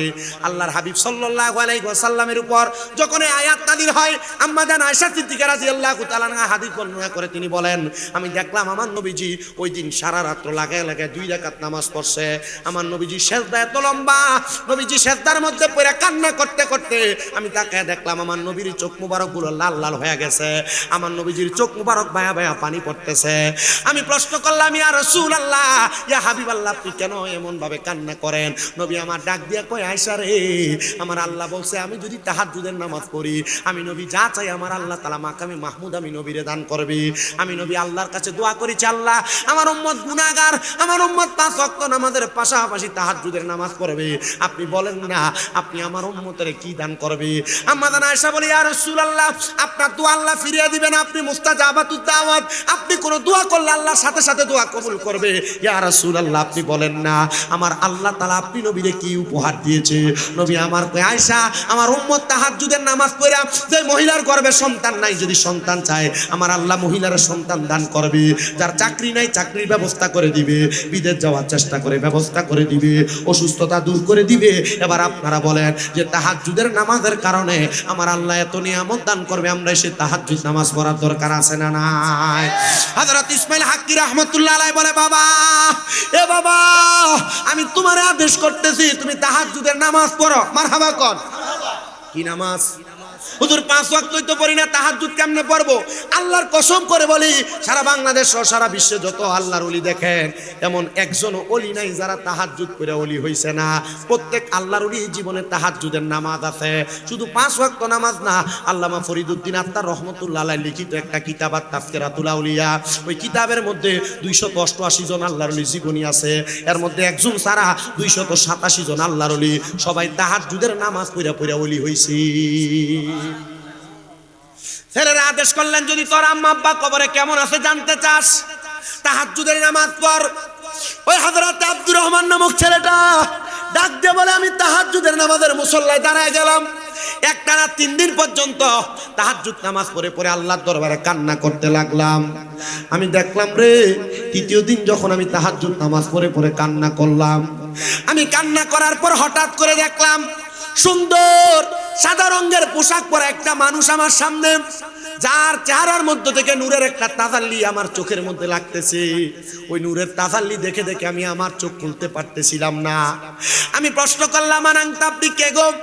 আমি তো আপনারা চিনি না, কারণ সে তো তার মায়ের গর্ভে ছিল 8 মাসের। তার বাবা যখন মারা যায়, সে প্রশ্ন করে, কে আপনি? উনি ওনার মুখের কাপড়টা উঠাইয়া আমার কপালের মধ্যে একটা চুম্বন করলেন, আর আমারে জবাব দেয়, আমি হইলাম তোমার আব্বাজান। বাবাজান, আপনার না দেহের একটা অংশ আগুনের মধ্যে দাউ দাউ করে জ্বলতেছে। এখন দিয়ে আমি দেখতেছি আপনার শরীরটা বড় সুন্দর, নুরানি দেখা যায়, আলোকিত দেখা যায়। উনি জবাব দেয়, তুমি সন্তান গত 3 মাস পর্যন্ত ইবাদত করার কারণে আমার আল্লাহ তাআলা আমি আব্বার কবরের আযাব মাফ কইরা আমি আব্বা জানের কবরটারে নাজাতের ফয়সালা করে দিয়েছি। এ সন্তান, আমি আপনাদের সবার কাছে একটাই মাত্র আবেদন করতে চাই, এখানে অনেক সন্তান আছেন যাদের বাবা কবরে, যাদের মা কবরে। আপনারা মা বাবার কবরে শোয়া দিয়া আপনারা এই মাহফিলের মধ্যে আইসা বসছেন। এমন অনেক মুরব্বী আছেন, মা বাবার কবরস্থানের সামনে নিলে কোনটা কবর চিনিয়েও দিতে পারবেন না। এমন অনেক সন্তান আছে, মা বাবা ইন্তেকাল করার পরে সপ্তাহে, মাসে না, বছরে একবার মা বাবার কবরের সামনে দাও না জিয়ারত করার জন্য। আমি তোমাদের কাছে আবদার জানাই, সন্তানের দল, কোন মা বাবা ইন্তেকাল করার পরে কোন সন্তান যদি তার মা বাবার কবরের সামনে প্রত্যেক বৃহস্পতিবার আসরের নামাজের পর থেকে শুক্রবার মাগরিবের নামাজের আগ পর্যন্ত তার মা বাবার কবরের সামনে যাইয়া হাত বাড়ায়, রব্বির হামহুমা কামা রব্বায়ানি সগীরা বলে দোয়া করে, আর চোখের মনি কোঠার মধ্যে একটা মাছির মাথা পরিমাণ পানি ছেড়ে কান্না করে, ওই পানি মাটিতে পড়ার আগে আমার আল্লাহ তাআলা তার মা বাবার জীবনের গুনাহ মাফ করে দেয়। জানেন না, আল্লাহর হাবিব বলেন, একটা মৃত ব্যক্তি কবরে থাকলে যদি তার হালে আওলাদ, তার সন্তানেরা ওই মৃত ব্যক্তির জন্য দোয়া করে, সমুদ্রের মধ্যে ডুবে যাচ্ছে এমন একটা ব্যক্তি হঠাৎ করে নৌকা নিয়ে যায় তারে উদ্ধার করলে সে যত খুশি হয়ে যায়, একটা মা বাবা ইন্তেকাল করার পরে তার সন্তান তার জন্য দোয়া করলে মা বাপ তেমন খুশি হয়ে যায়। আমি জানি না আজকের মাহফিলে কোন সন্তান এমন মা হারায়া বসছ, আমি জানি না আজকের মাহফিলে কোন সন্তান এমন আব্বা জানলে হারায়া বসছ। আবার আরেক জাতের সন্তান আছে, মা বাপ বেঁচে আছে, বেঁচে থাকা অবস্থায় ওই মা বাবার মতো রত্নরে যত্ন করে না। এ সন্তান, পারলে দাও তোমার পাও আমার সামনে দাও, আমি আমার জিহ্বা দিয়া তোমার পাওটা পরিষ্কার করে দিব। সন্তান যদি মা বাপরে ধমক দিয়া কথা কও, বাত না দাও, তোমার মতো সুতার আমার দরকার নাই। ব্রাহ্মণবাড়িয়া সবচেয়ে বড় আলেম দিয়া যদি ওয়াজ মাহফিল করাও আর মা বাপরে বাত না দাও, মা বাপরে ধমক দাও, বুড়া বুড়ি কইয়া ডাক দাও, আল্লাহর কসম তোমার এমন ওয়াজ দিয়া কোনো লাভ হবে না। যদি কেউ ধমক দিয়া থাকো, মা বাপকে জুদা করে দিয়ে থাকো, মা বাপরে ভাত না দাও, এমনও আছে মা বাবার খানা খাওয়ানি নিয়ে এলাকাতে বিচার বসে। সন্তান, তোমার কাছে আমি পায়ে হাত দিয়ে করজোরে আবদার জানাই, ওই মা বাবার কাছে আজকে মাহফিল থেকে বাড়িতে যা মাফ চাইবাম। আজকের মাহফিল কবুল হবে কি হবে না এটার গ্যারান্টি আমি দিতে পারবো না, তবে একটা গ্যারান্টি দেয়া যায়, আগামীকালকে যদি দেখো এ নাসিরপুরের চৌরাস্তা মোড়ে কোনো দোকানদারের মধ্যে দোকানদারের কাছে মুরব্বীরা বলতেছি, হ্যাঁ শামীম দাদার ওয়াজ শুই না আমার সন্তান আমার পায়ে ধরে মাপ চাইছে, কিন্তু আমার সন্তান কোনোদিন আমার সাথে কোনো অন্যায় করে নাই। আপনারা মনে করতেছেন মা বাবার পায়ে ধরলে শিরিক হবে, বেদাত হবে? না না না, আমি মাদ্রাসায় কামেরে ফাইনাল পরীক্ষা দিব। আমি আমার এলেমের জোর দিয়ে ওয়াজ করি না। আমি যেদিন শুনছি মা বাবার পায়ের মধ্যে চুমা দিলে আল্লাহর জান্নাতের চৌকাঠে চুমা দেওয়ার স্বাদ পাওয়া যায়, আমি ওই দিন মাদ্রাসায় ক্লাস 6-7 পড়া অবস্থায় আমি আমার মা বাবারে ঘুমন্ত অবস্থায় পায়ে চুমা দিছি। আর এটার বরকতে আল্লাহ তাআলা আমার সুন্দর সুন্দর জায়গায় নেয়। আল্লাহ আমার সুন্দর মাহফিলের স্টেজে বক্তা বানায় বসায়। আপনাদের দোয়ায় কুমিল্লাতে আমার দিয়া 6টা মাদ্রাসা করাইছে আল্লাহ। আমি বিশ্বাস করি এগুলো আমার মায়ের দোয়া। সন্তান আমি জানি না মাহফিল কবুল হবে কিনা, তবে যদি আগামীকালকে শোনো দোকানে বৈশা কোনো মুরব্বীরা বলে হ্যাঁ এই ছোট মানুষ কুমিল্লা থেকে আসছে শামীম দাদা, তার ওয়াজ শুই না আমার সন্তান বাড়িতে যে আমার পায়ে ধরে মাপ চাইছি, মনে করবা মাহফিল আল্লাহ তাআলার দরবারে কবুল হয়ে গেছে। কিন্তু অনেকে চিন্তা করে হুজুর যাদের বাড়িতে আব্বা আছে তারা বাড়িতে যে বাবার পায়ে ধরে মাপ চাইবে, আমার তো আব্বা নাই, আমি কার পায়ে ধরে মাপ চাইবো? অনেকে চিন্তা করে হুজুর যাদের বাড়িতে মা আছে তারা বাড়িতে যে মার পায়ে ধরে মাপ চাইবে, আমার তো মা নাই, আমি কার পায়ে ধরে মাপ চাইবো? সন্তান চিন্তা করবেন না, আখিরি মুনাজাতের মধ্যে রব্বির হামহুমা কামা রব্বায়ানি সগীরা বলে আপনার মা বাবার জন্য দোয়া করা হবে। তখন যদি আপনি কান্না করে করে দোয়া করতে পারেন আল্লাহ তাআলা আপনার মা বাবারে মাফ করে দিবে। এমন অনেক সন্তান আছে তাদের বাবা মা তারে কষ্ট করে মানুষ করছে, বাবা মার কাছে টাকা পয়সা ছিল না, এখন সন্তান তুমি লাখ লাখ টাকার মালিক, কিন্তু তোমার মা বাপকে তুমি খাওয়াইতে পারো না, মা বাপকে পড়াইতে পারো না, মা বাবা কবরের বাসিন্দা। হাই রে কোন সন্তান জানি আজকের জান্নাতের বাগানে বসছে। সন্তান আমি তোমাদের কাছে করজোড়ে আবদার করি, মা বাপ যদি কবরে থাকে, যদি সম্ভব হয় প্রত্যেক শুক্রবার জুমার দিনে জুমার নামাজ পড়া মা বাবার কবরের সামনে যে হাতটা বাড়ে বাড়ে দোয়া কইরো, দেখবা আমার আল্লাহ তাআলা মা বাবার দোয়ার বরকতে তুমি সন্তানকে মাফ করে দিবে। সন্তানের দল আবদার জানাই রে, মা বাপ কবরে, ওই মা বাপ যদি দুনিয়াতে বাইচা থাকতো তুমি মা বাবার পায়ে ধরে মাপ চাইতা, মা বাবার কাছে ক্ষমা প্রার্থনা করতা, মা বাবার কাছে তুমি ক্ষমা প্রার্থনা করতা। সন্তান এখন মা বাবা কবরে, মা বাবা বেঁচে নাই, মা বাপ যদি বাইচা থাকতো, যদি তুমি প্রতি মাসে 1000 টাকার করে ফল কিনা খাওয়াইতা, 12 মাসে 12,000 টাকা তোমার মা বাবার পেছনে লাগতো। মা বাপ যদি বেঁচে থাকতো ওই মা বাপরে যদি তুমি খানা খাওয়াইতা, তাহলে 12 মাসে যদি প্রতি মাসে 2000 করে হিসাব করো, তাহলে 12 মাসে 24,000 টাকা তোমার মা বাবার পেছনে লাগতো। এখন মা কবরে, মনটা চাইলেও তোমার আম্মা জানকে ভালো কোনো খাবার তুমি খাওয়াইতে পারো না, বাবা কবরে বাবা জানকে চাইলেও কোনো খাবার তুমি খাওয়াইতে পারো না। সন্তান তোমাদের কাছে করজোড়ে আবদার জানাই, মা বাপ বেঁচে থাকলে তো মা বাপরে খাওয়াইতা।